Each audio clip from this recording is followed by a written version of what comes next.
commentary મજા આવે છે અને મોઢું ન દુખી રહ્યું કે આ નો લાઈવ કોમેન્ટ્રી આપે બે ગીત વગાડે વળી બોલે એવો છે હવે દેખાતું હોય છે નીતિનભાઈ ફરતી અગાસીમાં જો બધે આ એમાં ફટાકડો જો કેવો આમ જો આ ખૂણામાં ફટાકડા છે જો આ ખાલી બધી બાજુ આવો યાર એ જો એકવાર કર દે તો એ આજા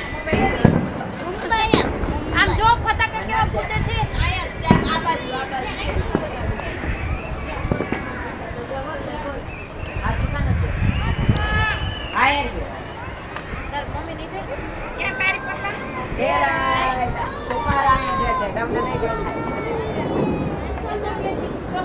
જો માસી એ હા એ શું નીકળ્યું પ્લેન કે તો ભૂજો નહીં પ્લેન બોલ શું નીકળ્યું કે માસી કે પેન નીકળો કે પ્લેન નીકળો બેટા